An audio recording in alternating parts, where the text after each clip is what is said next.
Hi, friends. Back with another chapter of Red Dog by Bill Wallace, read with permission of Simon and Schuster. Today we're reading chapter 10. In the previous chapter, Adam, after Sam's departure for Cheyenne, took on more responsibility around the house. He saw Chatonak occasionally watching from a distance, but didn't have any other interactions with him. He had a lot of hard work to get done while Sam was on his way to and from Cheyenne. So here we go with chapter 10. It was Sunday when the storm came. Adam had seen it coming early that morning when he was chopping wood in the stand of pines behind the cabin. A mountain of high gray clouds built up above the peaks in the west. In the distance, he could see flashes of lightning glaring between the mountain peaks. There was a lot of work to be done today, but a storm would put a stop to anything Adam had planned. First, he had to run the cow in from the grass meadow by Jenny Creek. He had to make sure she was tucked away safely in the pen where her shed was. Then he had to see that the barn was closed up tight, so the grass hay he had spread to dry in the loft and on the floor wouldn't get wet and spoil. He heard the first loud clap of thunder just as he closed the barn door and started for the house. Mother was standing by the window stirring up something in her big wood mixing bowl. "Would have to storm on the day I decide to make bread," she said when Adam came in. "You got everything latched down?" Adam nodded. "Cow's in her pen, and I closed the barn up good." He went over to the window and watched the heavy gray clouds roll in. The far distant rumble of the thunder grew closer. Finally, he could see the sheets of water falling on the mountain peaks. "Wonder where Sam is now," Mother sighed as she watched the storm coming. "Reckon he's someplace between here and Cheyenne," Adam answered. "When did he say he'd be back?" "It should be sometime tomorrow," Mother answered. It was then that Adam noticed the worried look on her face. "You aren't worried about Sam, are you?" he asked lightly, trying to ease her. "Why, he knows these mountains better than anybody. I bet he's been caught out in plenty of storms. Bet he's out there someplace holed up and not even getting wet." Mother smiled. "I reckon you're right." She sighed again. Adam looked at her for a long time. Finally, he tilted his head to the side, frowning. "You really love him, Mother?" His mother looked startled. "Sam? Yes, I do." Adam tilted his head to the other side. "I mean, really, like you did Daddy." Her face was serious. She looked him straight in the eye. "There'll never be anyone like your daddy, Adam. But I do love Sam. Along with you and Lori, I reckon I love him more than anything on this earth." "But how?" Adam frowned. "After being so much in love with Daddy, how can you turn around and be as much in love with somebody else?" She shook her head. "Being in love ain't something you can explain, son. It just, well, it just sort of happens to people." "Does that mean you don't love Daddy anymore? That you don't remember him like you used to?" Mother shook his head. "No, Adam, I'll always love your daddy. I'll always remember him. But I don't think he would have wanted us to spend the rest of our lives alone, just pining after his memory." She sort of cleared her throat and went back to stirring her batter. "Maybe when you're older you'll understand." Adam bit down on his lip. It seemed like grown-ups were always saying, "When you're older you'll understand." He figured he was old enough now to understand. All he needed was someone to tell him. He thought of some more questions to hit, but he thought of some more questions to ask, but before he got them out, the storm hit. Mother gave a little squeal and stepped away from the window. Adam felt the icy cold raindrops splatter against the sill and dampen his face.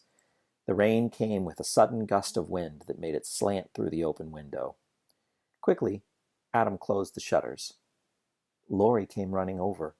"Want to see the rain," she said, shoving against the shutters. Want to see." "No." Adam flipped the wood latch in place. Laurie's face scrunched up like she was going to cry. But before she could get started, Mother stepped in. "Laurie, come help me with the bread." Instantly, she forgot about the rain and rushed over to the stove. The wind pushed the rain against the side of the cabin. Adam could hear it pounding. He knew it wouldn't take long before the sod roof started leaking.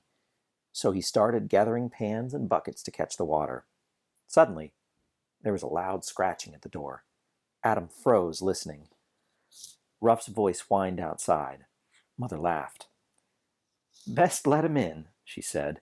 "From the sound of it, this storm may last a while." Adam opened the door, and the red pup came flying in like there was a swarm of bees chasing him. As soon as he was inside, he got up close to Adam and gave a good shake. Water sprayed all over. Adam held his hands out, trying to block the water from his face and clothes. "Quit that," he scolded playfully. Ruff stopped and gave him one of those dumb looks, as if to say, "What's wrong with you? All I'm doing is drying off." There was an old bearskin rug by the fireplace. It took Ruff about 2 shakes of his tail to find it and bed down. He licked at his fluffy red fur and scooted to the small fire. Adam placed the pans where the leak stripped from the underside of the sod roof, and then went over and stretched out by his red pup. While Adam scratched his ears, Ruff tried to lick his face. But Adam held him back until he calmed down and lay quiet. The thunder boomed and rolled like giant boulders tumbling down the mountain slopes. The rain pounded the roof and walls.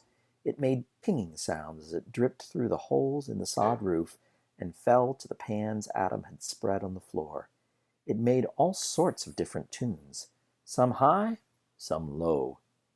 The thunder outside was like a bass drum, and the crackling of the fire was just a little extra sound that made the music of the storm seem warm and peaceful. Adam smiled, listening to the different sounds. He closed his eyes, and in no time fell asleep. When he woke up, the smell of fresh-baked bread tugged at his nose. That delicious smell brought him instantly to his feet and carried him to the stove. When he reached for one of the fresh-baked rolls in the pan, Mother clunked him playfully on the back of the hand with her wooden spoon. "They're hot. Don't go grabbing too fast." "Yes, ma'am." "Butter?" Mother pointed the spoon at the little wooden table beside the stove. "Just churn some. It's in the crock." Laurie was beside him. "Me too, Adam. Fix me one. Fix me one too." "All right," Adam nodded. "But they're hot. You don't go grabbing until I say it's all right." The storm was over. The rain had almost quit falling through the sod roof. It plopped ever so slowly into the pans. Adam took a roll and spread the fresh churned butter on it. "You two, don't make yourself sick on them rolls," Mother warned. "We still got supper, and you—" Mother never finished what she was fixing to say. The door burst open. It made a loud booming sound, like the thunder, only it wasn't thunder. Somebody had kicked the door so it flew back and slammed into the wall.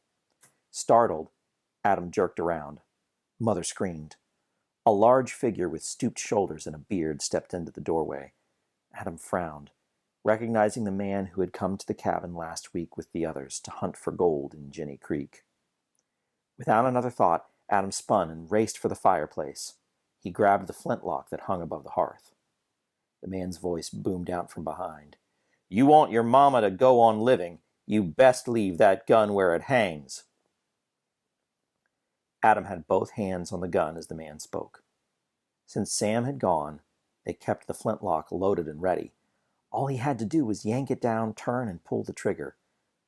But what the man with the beard said made him freeze. He glanced over one shoulder. The big man stood square in the middle of the doorway. He had his rifle aimed at Mother. Adam could tell by the look on the man's face that he meant what he said. Adam shuddered. As he turned away from the flintlock, his hands fell limp at his side. The big man with the stooped shoulders sneered. Adam felt sick inside. For 5 days he'd done a man's work. He'd been constantly on his guard, always careful and alert. Then today, under the safety and security of the storm, he'd dropped his guard. Just for a few minutes he'd slept in front of the fire and forgotten to look out the window when he woke. Just once he relaxed, and now this. It was all his fault. How could I be so stupid? He roared silently at himself. How could I think the rain would keep someone from being outside and sneaking up on the cabin? The big man with the beard moved into the room. Another man followed, and then another who came in and closed the cabin door. "What do you want here?" Mother demanded. She waved the cast iron skillet from the oven like it was a club. "Get out of my house!" The big man laughed. Before Adam could even blink, he stuck out a hand and swooped Laurie up in his arms. "Best put that pan down," he chuckled. "I could break this little gal clean in two if I wanted." Mother's eyes got real wide. She dropped the iron skillet and stood there trembling. All of a sudden, Adam noticed Ruff was on his feet. The pup had managed to sneak around behind the men. He was all hunkered forward, with the hair standing in a bristled ridge down his back. He bared his white fangs and inched toward the big man holding Laurie. The man heard him growl. He held Laurie with one hand, wheeled around, and aimed his rifle at Ruff with the other. "You care any for this dog, you'll go tie him outside before I blow his head off." Adam reached out quickly and caught Ruff around the scruff of the neck. He patted him, leaning down close to his ear, and told him everything was okay. Ruff knew as well as Adam that everything wasn't okay. They were in trouble. Real trouble.